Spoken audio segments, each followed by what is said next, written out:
Hello everyone, this is seed merchant. आज हम अपनी फॉरेक्स की नेक्स्ट वीडियो को स्टार्ट करने जा रहे हैं।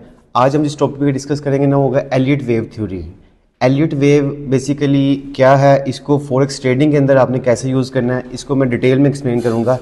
एलियट बेसिकली ना, नेल्सन एलियट एक साइंटिस्ट का नाम था जो कि फॉरेक्स मार्केट के अंदर काफ़ी ज़्यादा इसका नाम था, और इसने तकरीबन 1930 के अंदर ना एक वेव के खास किस्म के पैटर्न जो है ना उसको इन्वेंट किया था। उसने इन्वेंट इस तरह किया था कि उसने जितनी भी वेव थ्योरी अभी हम देखते हैं ना, जो मैं आगे एक्सप्लेन करने जा रहा हूँ, उसको उसने ईयरली चार्ट के अंदर, मंथली चार्ट के अंदर, क्वार्टरली चार्ट के अंदर, इवन के आर्ली चार्ट के अंदर भी उस चीज़ को एनालाइज करके ना उसने एक ऐसे रूल डिफाइन कर दिए, ऐसी 8 वेव्स डिफाइन कर दी जिसको अगर आप अप्लाई करेंगे ना फॉरेक्स ट्रेडिंग के अंदर तो आपको अच्छी खासी उसमें रिजल्ट मिलेंगे। ठीक है, इसमें ये होता है कि 5 वेव इम्पल्स वेव्स होती हैं और 3 वेव्स होती हैं करेक्टिव वेव्स होती हैं। इम्पल्स वेव क्या होती हैं, करेक्टिव वेव्स क्या होती हैं, ये मैं आपको एक्सप्लेन करता हूँ। एलियट वेव थ्योरी जिस बंदे ने इन्वेंट की है ना, उसी के नाम से कंपनी एलियट वेव इंटरनेशनल, और ये फॉरेक्स ट्रेडिंग के अंदर बहुत बड़ा नाम है, न्यूज़ फोरकास्टिंग के अंदर और डाटा एनालिसिस के अंदर ना एलियट वेव इंटरनेशनल के नाम से अगर आप गूगल में सर्च करेंगे ना तो काफ़ी बड़ा नाम है। ठीक है, तो किस तरीके से इन वेव्स को यूज़ करने में वन बाय वन करके आपको एक्सप्लेन करता हूँ। आप स्क्रीन पे देख सकते हैं कि ये तकरीबन 1 2 3 4 5 वेव्स जो है ना आपको स्क्रीन पे नज़र आ रही हैं। इसमें जो फर्स्ट वेव है ना, ये वेव यहाँ से स्टार्ट होती है, यहाँ तक शुरू ख़त्म होती है। सेकंड वेव जो है ना यहाँ तक आती है। थर्ड वेव ये है, ये फोर्थ और ये फिफ्थ वेव। ठीक है, ये 5 वेव्स वो हैं, ये इम्पल्स वेव है। इम्पल्स का मतलब होता है कि ये बाय वाली साइड पे वेव्स आएंगी।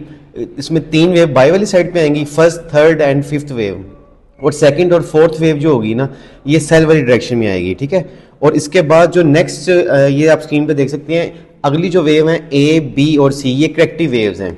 5 इम्पल्स वेव्स हैं और 3 जो है ना वो करेक्टिव वेव्स हैं। ठीक है, इसको किस तरीके से आपने अप्लाई करना है मैं आपको डिटेल में एक्सप्लेन करता हूँ। इम्पल्स वेव जो होती है ना, इस पे ये आप देख सकते हैं कि यहाँ से ये वेव स्टार्ट हुई है, यहाँ पे कंप्लीट हुई है, ये एक वेव जो है ना कंप्लीट हो गई है। ठीक है, उसके बाद हुआ क्या है कि जिन लोगों ने यहाँ से एंट्री डाली थी ना नीचे से ऊपर वाली साइड पे, यहाँ से उन लोगों ने अपना प्रॉफिट लेके ना उसको कट कर दिया ट्रेड को। ठीक है, इसमें एक कॉन्सेप्ट आता है सप्लाई और डिमांड का कॉन्सेप्ट ना। सप्लाई और डिमांड को के ऊपर मैं पूरी एक वीडियो अलग से एक्सप्लेन करूंगा, लेकिन आप थोड़ा सा ये समझ लें कि एक अगर चीज़ की सप्लाई ज़्यादा हो जाए ना मार्केट के अंदर तो उसकी डिमांड कम हो जाती है। ठीक है, तो यहाँ से जितने भी लोग थे ना उन्होंने बाय के अंदर एक चीज़ को बाय किया था, लेट्स वो गोल्ड को बाय किया था, लेकिन एक खास टाइम पे आके ना जो भी बंदा बाय करता है ना किसी चीज़ को, उसने उसका प्रॉफिट लेके एग्जिट करना होता है। ठीक है, तो जब किसी ने यहाँ पे कहीं मिड इस वेव के अंदर बाय की ट्रेड लगाई, यहाँ पे कहीं जब उन्होंने बाय को कट किया ना तो अल्टीमेटली ये होगा कि उसकी जो सप्लाई जो है ना वो ज़्यादा होगी और डिमांड जो है ना कम होगी। ठीक है, तो मार्केट नीचे गिर गई। वो कहाँ तक गिरी, यहाँ से नीचे 2 पॉइंट तक गिरी। ठीक है, तो ये सेकेंड वेव जो है ना तकरीबन फर्स्ट वेव का 30% होता है। जितनी फर्स्ट वेव बड़ी होगी ना, सेकंड वेव उसके 30% तक आएगी और वापस फिर मार्केट ऊपर चली जाएगी। ठीक है, जैसे थोड़ी सी मार्केट नीचे आई उसके बाद थर्ड वेव स्टार्ट होगी।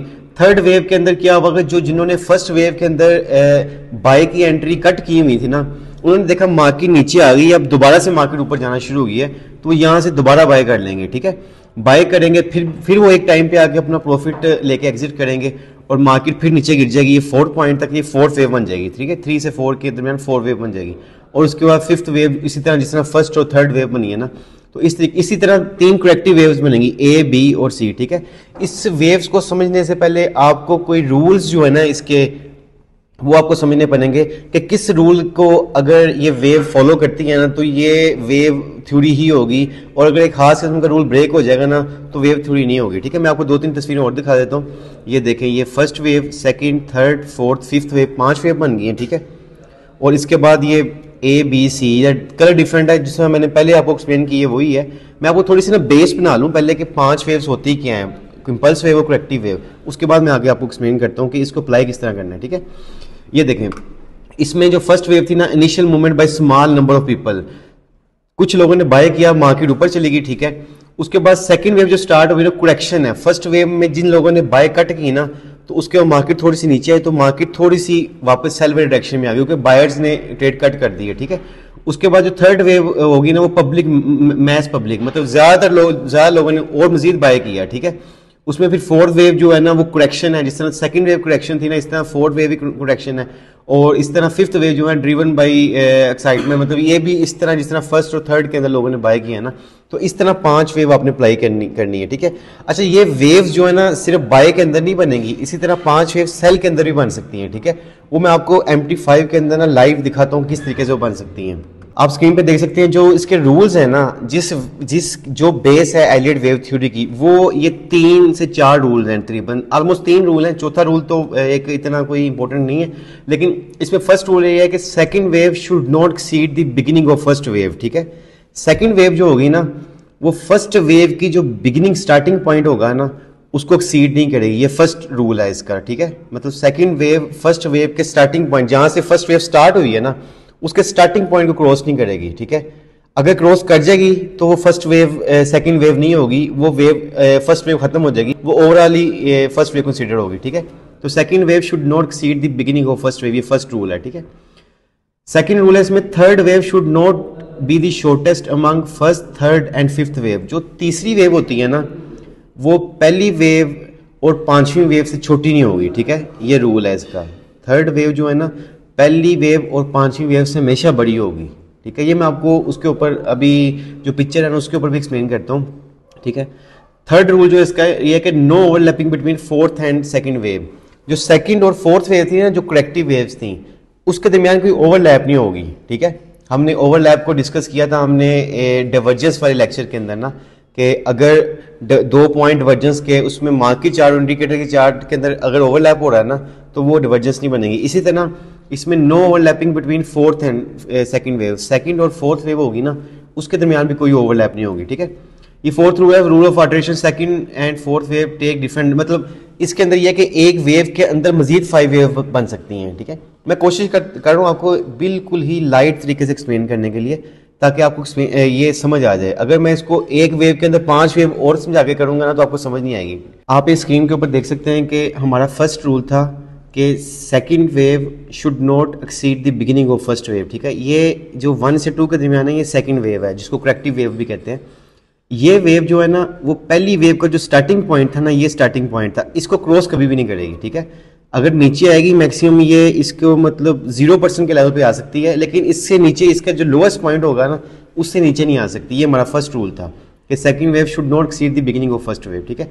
हमारा सेकंड रूल था कि third wave is largest among first and fifth wave, ठीक है। जो थर्ड वेव है ना, ये आप वेव देख सकती हैं 2 से 3 के दरमियान जो थर्ड वेव है ना, ये पहली और 5वीं से हमेशा बड़ी होगी, छोटी नहीं होगी, ठीक है।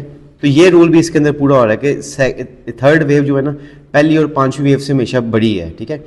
हमारा थर्ड रूल था कि second wave and fourth wave will never overlap, ठीक है। ये सेकंड और फोर्थ कभी भी ओवरलैप नहीं करेंगी। तो आप देख सकते हैं कि जो फोर्थ वेव है ना, मैक्सिमम यहाँ तक लोएस्ट पॉइंट तक आई है, लेकिन इसका जो लोएस्ट पॉइंट है ना सेकंड वेव का, यहाँ तक नहीं आई। अगर ये सेकंड वेव के लोएस्ट पॉइंट को ब्रेक कर जाए ना, तो पीछे वाली सारी वेव्स कैंसिल हो जाएंगी, ठीक है।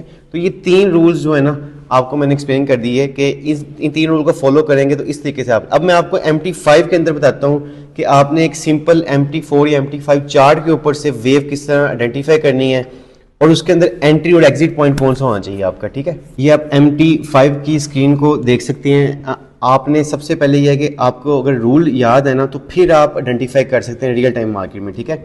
अब अभी तक मैंने आपको सारा एक्सप्लेन किया, उसकी बेस बनाई है। अब मैं आपको MT5 के अंदर दिखाता हूँ कि किस तरीके से आपने आइडेंटिफाई करना है। अब ये चार्ट जो है ना, ये मैंने गोल्ड का चार्ट खोला हुआ है, उसमें टाइम पीरियड है H1। इसमें H1 में भी बनेगी, H4 में भी बनेगी, किसी भी टाइम पीरियड में बन सकती है। D1 वगैरह में बहुत मुश्किल होती है, लेकिन वो बैंक लेवल के ऊपर अगर आप ट्रेड कर रहे हैं ना, या फंड मैनेज कर रहे हैं बड़े लेवल, ब्लैक रॉक या वैनगार्ड के लेवल पे, तो फिर आप D1 या V के ऊपर यूज़ करेंगे, वरना आप H1, M30, H4 मैक्सिमम इसके अंदर ही आपको वेव्स मिलेंगे, ठीक है। तो मैं यहाँ पे ना मुझे यहाँ पे जो वेव देखो, मैं तो एक देख के आइडिया हो जाता है कि वेव्स यहाँ के पे कितनी वेव्स बनी हुई है, ठीक है। मैं आपकी आसानी के लिए ना 2 बाउंड्रीज लगा देता हूँ, जहाँ पे ना आपको पता लग जाएगा कि यहाँ से वेव स्टार्ट हो रही है, ठीक है। तो मैंने एक बाउंड्री ये लगा दी, वर्टिकल लाइन लगा दी यहाँ पे, और सेकंड बाउंड्री ये लगा दी, ठीक है। अब इन 2 बाउंड्री के दरमियान 5 वेव्स बन रही हैं। कैसे बन रही है मैं आपको एक्सप्लेन करता हूँ। ये देखें, जो फर्स्ट वेव है ना, वो यहाँ से शुरू होगी और यहाँ तक जाएगी तकरीबन। ये आपकी फर्स्ट वेव है, ठीक है। ये आपकी फर्स्ट वेव बन गई, ठीक है। इसी तरह सेकंड वेव जो है ना, जिसको करेक्टिव वेव कहते हैं, वो यहाँ से शुरू होगी और यहाँ से मार्केट वापस आएगी। ये आपकी सेकंड वेव बन गई। जो इसका लोएस्ट पॉइंट होगा ना, ये वाला पॉइंट, ये आपकी सेकंड वेव बन जाएगी, ठीक है। अब थर्ड वेव, जो सेकंड वेव का आपको पता है रूल हमने पढ़ा था कि फर्स्ट वेव के स्टार्टिंग पॉइंट को क्रॉस नहीं करेगी, तो यहाँ से मार्केट वापस ऊपर चली गई है, तो यहाँ से हमारी शुरू होगी थर्ड वेव, ये इस पॉइंट से, ठीक है। तो यहाँ से थर्ड वेव स्टार्ट हुई, करते करते ये हमारी थर्ड वेव बन गई, ठीक है। ये हमारी तीसरी वेव बन गई। इसको थोड़ा सा ड्राइंग आप सही भी कर सकते हैं, इसको मैं थोड़ा सा पीछे कर दूं। ये देखें सेकंड वेव बन गई और इसी तरह ये थर्ड वेव बन गई, ठीक है। अब इसमें फोर्थ वेव जो है ना, ये करेक्टिव वेव है, ये यहाँ से यहाँ तक जो है ये फोर्थ वेव बन गई है, ठीक है। और जो फिफ्थ वेव है ना, ये पांचवी वेव बन गई है, ठीक है। तो अब देख सकते हैं मैंने 5 वेव जो है ना आपको रियल टाइम मार्केट के ऊपर दिखा दी है। ये फर्स्ट वेव है, ये सेकंड है, ये थर्ड है, ये फोर्थ है, ये फिफ्थ वेव है। 5 की 5 वेव जो है ना इसमें। अब यहाँ पे भी जो हमने रूल डिफाइन किए ना, आप स्क्रीन पे भी देख सकते हैं, मैं आपको एक्सप्लेन भी करता हूँ। जो फर्स्ट रूल मारा था कि second wave should not exceed the beginning of first wave, तो सेकंड वेव यहाँ से स्टार्ट हो रही है, यहाँ पे एंड हो रही है, ठीक है। तो ये है कि इसने फर्स्ट वेव का जो लोएस्ट पॉइंट है ना, वो ये वाला पॉइंट है। ये मैं अगर दिखाऊँ ना आपको, ये पॉइंट है, ये 1979 पे, ठीक है। तो ये यहाँ से यहाँ पे ख़त्म हो रही है इस पॉइंट पे, ठीक है। तो इसने बिगिनिंग पहली वेव की क्रॉस नहीं की, तो इसका मतलब हमारा पहला रूल ब्रेक नहीं हुआ। तो ये बिल्कुल 100% करेक्ट जो है ना हमारी पहला रूल उसके ऊपर क्वालिफाई कर गया, ठीक है। अब हमारा सेकंड रूल था कि third wave will be largest among first and fifth wave. तो ये थर्ड वेव जो है ना यहाँ से स्टार्ट हो रही है, यहाँ तक है, और आप देख सकते हैं पहली और पांचवी वेव से ना दोनों से बड़ी वेव है, ठीक है। तो ये हमारा सेकंड रूल भी कंप्लीट हो गया। इसमें थर्ड रूल है कि second wave and fourth wave जो है ना ओवरलैप नहीं करेगा, ठीक है। तो जो सेकंड वेव का हाईएस्ट पॉइंट है ना वो ये है, ठीक है।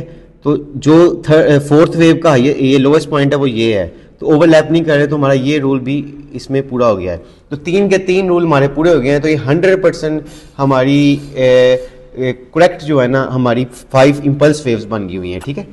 अब इसी के अंदर आपने आगे जो 3 वेव्स है ना ABC, जो करेक्टिव वेव जिसको कहते हैं, वो कैसे फाइंड आउट करनी है, ठीक है। मैं आपको वो भी एक्सप्लेन करता हूँ। ये देखें, यहाँ से अगर आप देखेंगे ना, तो ये आपकी फर्स्ट वेव है, यहाँ से यहाँ तक इस पॉइंट तक, मतलब इस पॉइंट से लेके इस पॉइंट तक आपकी फर्स्ट करेक्टिव वेव है, उसमें जिसको A वेव कहते हैं, ठीक है।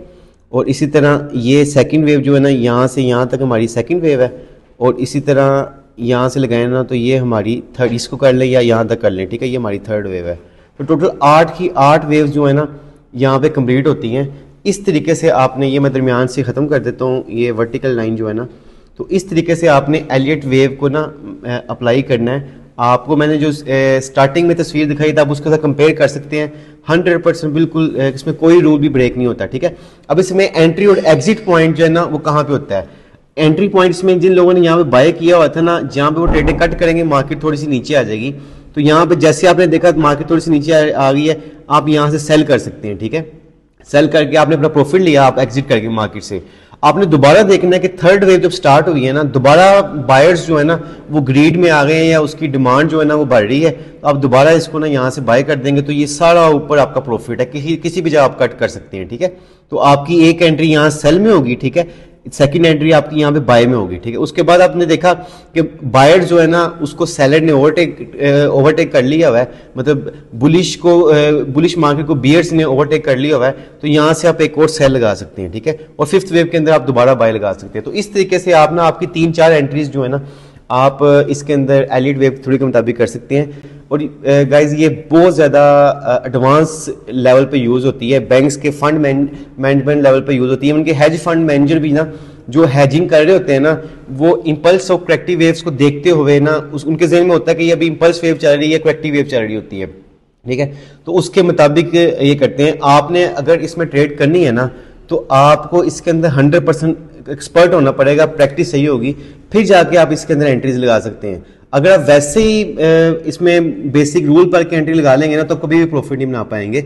इससे बेटर ये है कि हमने जो ट्रेनिंग जितने इंडिकेटर किए ना उसको अप्लाई कर लें, ज़्यादा बेहतर है ये। वो इसलिए मैं इसको काफ़ी 20-25 वीडियो के बाद इसको वीडियो बना रहा हूँ इस पर, क्योंकि एडवांस है, एडवांस लेवल की चीज़ है। तो अगर आपकी बेसिक्स क्लियर नहीं है ना, तो आप एडवांस लेवल की चीज़ में कभी भी हाथ ना डालें, ठीक है। आप वो कभी भी उसके अंदर प्रॉफिट नहीं बना सकते। हमेशा प्रॉफिट बनता है जितनी बेसिक पे रह के ना उसके वो प्रॉफिट बनता है। तो एलियट वेव को इस तरीके से आप अप्लाई कर सकते हैं, ठीक है। तो अगर आपके इस वीडियो के अंदर कोई क्वेश्चन होगा तो आप मेरे से कमेंट्स में पूछ सकते हैं, और किसी भी किस्म की अगर क्यूरी हो तो आप मुझे ईमेल भी कर सकते हैं।